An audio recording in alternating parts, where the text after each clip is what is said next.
بسم اللہ الرحمن الرحیم۔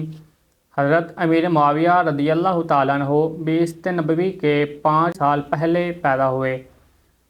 حضرت امیر معاویہ رضی اللہ تعالیٰ عنہ کا شمار بڑے بڑے جلیل القدر صحابہ کرام میں ہوتا ہے۔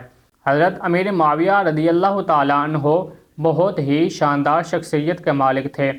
حضرت امام محمد بن عمر عقدی رحمۃ اللہ تعالیٰ علیہ لکھتے ہیں کہ حضرت امیر معاویہ رضی اللہ تعالیٰ عنہ نے صلح حدیبیہ کے بعد اسلام قبول کر لیا تھا، اور حضرت امیر معاویہ رضی اللہ تعالیٰ عنہ نے اپنا مسلمان ہونا لوگوں سے چھپا کر رکھا، تو حضرت امیر معاویہ رضی اللہ تعالیٰ عنہ نے اپنا مسلمان ہونا فتح مکہ کے موقع پر ظاہر کر دیا۔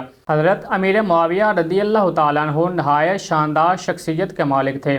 حضرت سیدنا خالد بن معدان رضی اللہ تعالیٰ عنہ فرماتے ہیں کہ حضرت امیر معاویہ رضی اللہ تعالیٰ عنہ طویل القامت تھے، یعنی آپ کا قد لمبا تھا اور آپ کا رنگ گورا تھا۔ حضرت امیر معاویہ رضی اللہ تعالیٰ عنہ کا شمار بڑے بڑے جلیل القدر صحابہ کرام میں ہوتا ہے۔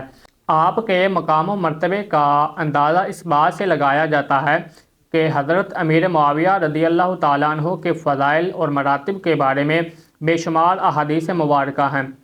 حضرت امیر معاویہ رضی اللہ تعالیٰ عنہ کے لیے نبی اکرم صلی اللہ تعالیٰ علیہ وآلہ وسلم کا دعا کرنا۔ حضرت امیر معاویہ رضی اللہ تعالیٰ عنہ وہ ایسے خوش بخت صحابی رسول ہیں کہ جنہیں نہ صرف نبی اکرم صلی اللہ تعالیٰ علیہ وآلہ وسلم نے اپنا کاتب بنایا، بلکہ آپ رضی اللہ تعالیٰ عنہ کو کاتب وحی ہونے کا بھی شرف حاصل ہے۔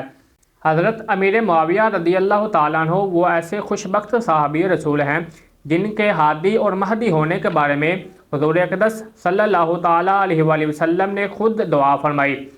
حضرت عبد الرحمن بن ابو عمیرہ رضی اللہ تعالیٰ عنہ سے روایت ہے کہ حضور اقدس صلی اللہ تعالیٰ علیہ وآلہ وسلم نے حضرت امیر معاویہ رضی اللہ تعالیٰ عنہ کے بارے میں اس طرح دعا فرمائی: اللہم اجعلہ ہادیا و مہدیا واہدی بہ، کہ حضور اقدس صلی اللہ تعالیٰ علیہ وآلہ وسلم نے ارشاد فرمایا کہ اے اللہ، حضرت امیر معاویہ کو ہدایت دے اور ہدایت یافتہ بنا دے، اور ان کے ذریعے دوسرے لوگوں کو بھی ہدایت عطا فرما۔ اس حدیث پاک کی شرح میں ملا علی قاری فرماتے ہیں تو وہ جس کی ایسی حالت ہوگی تو اس کے بارے میں شک کیسے کیا جائے کہ وہ ہدایت پر نہ ہوں۔